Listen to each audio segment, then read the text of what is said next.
Project-based learning, teaching by doing and learning by doing. Project-based learning is a dynamic and collaborative way of teaching that gives the students the opportunity to explore and engage in real-world problems by finding creative ways to solve them. It is often multidisciplinary. It might be lengthy, weeks to months, or not.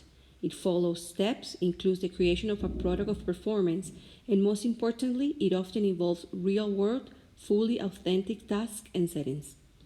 Project-based learning, as we know it, started more than half a century ago, precisely as a practical teaching strategy in medicine, engineering, economics, and other disciplines. Later, it moved to K-12 education and has evolved as a method of instruction that addresses core content through rigorous, relevant, hands-on learning.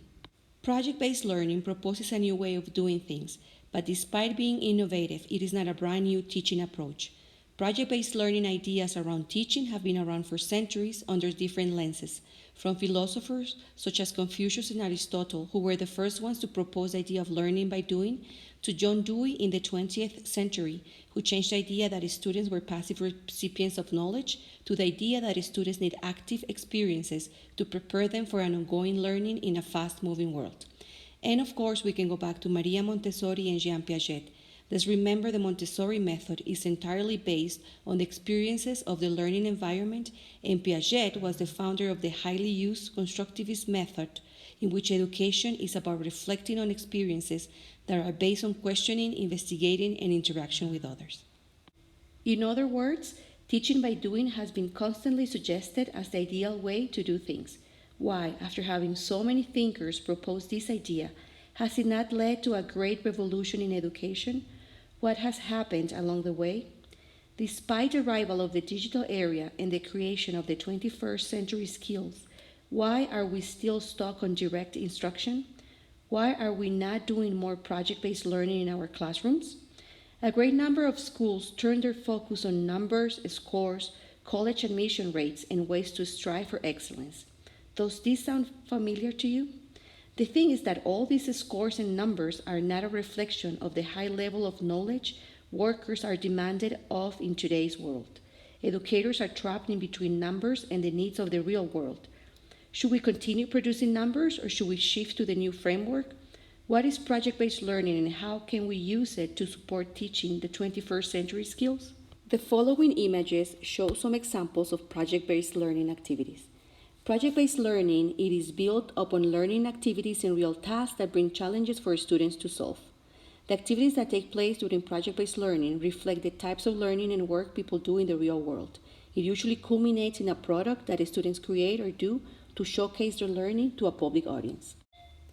Some essential elements of project-based learning are significant content, 21st century skills, in-depth inquiry, driving question, need to know, student voice and choice, reflection and revision, public audience.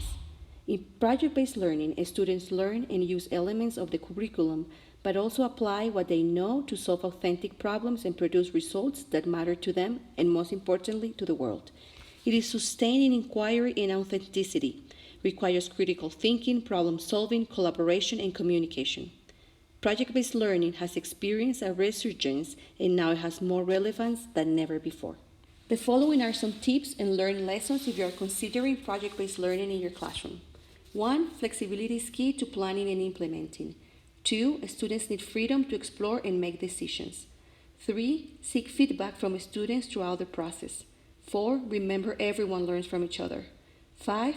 It can be a mix of individual and group work. 6. Students should enjoy the creative process, and the end result may or may not look like what the teacher envisioned, and that's the fun part. 7. The most important piece of advice, enjoy the process. There is vast evidence and research showing that project-based learning is effective in building deep content understanding. It raises academic achievement and encourages student motivation to learn. What are you waiting for? We can start by taking advantage of spaces like libraries, technology, art rooms, and maker spaces. Librarians, technology, and art specialists are key elements supporting collaboration among teachers of different subjects and helping you make this to happen. In summary, as you saw, from centuries our great thinkers have agreed upon the idea that we need to make use of our knowledge. We are in the fourth industrial revolution and we're moving fast. Our school's urgency to form successful learners reflect that fast pace of life, whose rush does not give us time for exploration, inspiration, and creation. We really need to cultivate agency, innovation, and collective action so we teach our students to collaborate to problem solve our future. Project based learning is at the core of it.